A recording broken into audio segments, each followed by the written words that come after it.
Hi everybody. Schacter's Seven Sins of Memory. Which one have I committed? All of them.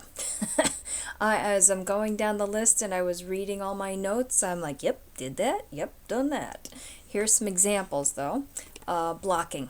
Blocking. I have found myself at work where we talk medical terminology all the time. We read it, we write about it, so on and so forth.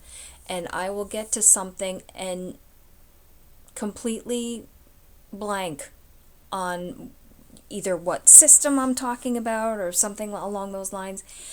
And it's right there. I know it's on the tip of my tongue and I just can't seem to grasp it for some reason. Eventually maybe I come up with it, or somebody will say, oh, you mean this, and that's it. Immediately I know what it is.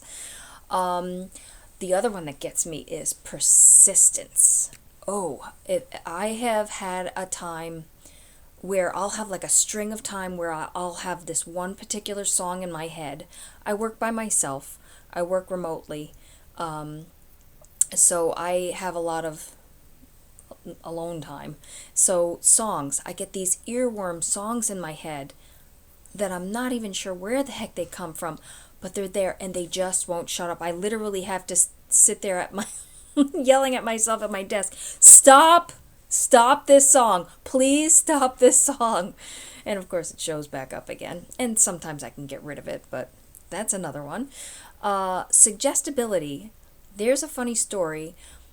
My mom had told me these stories about this black cat that we had, or a gray cat that we had for years, and they called her Big Kitty.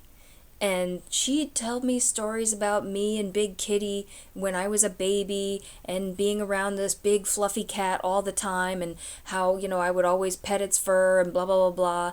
And she had me believing that this actually, I could remember the cat. I can see the cat. I can, feel the fur and all that. Come to find out many years later, that cat wasn't alive when I was. So for some reason I had in my head, if I could tell you right now what the cat would feel like, what it would look like, and yes, I've seen a picture of her or something way back when. But it was one of those things where it was suggested to me so much that, oh yeah, I remember it. I remember it that way. I remember the cat and everything like that, but of course it never happened. So the encoding errors, information not.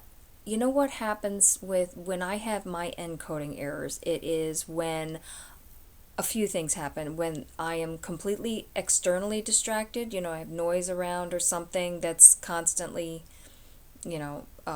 interrupting my thought patterns, or I internally. That's the big one. The internal noise, like that earworm of a song that just constantly interrupts, or if I have something that's pressing and I'm worried about something, like my daughter or something, I'll think about her instead of thinking about what I'm supposed to think about. And there are ways to reduce that issue. Of course, there's, making sure you get enough sleep, making sure that you, exercise and eat right and all of that. I also have to make sure that when I'm trying to think about things, I need to think, to focus on it instead of thinking about something else. That's very difficult for me sometimes.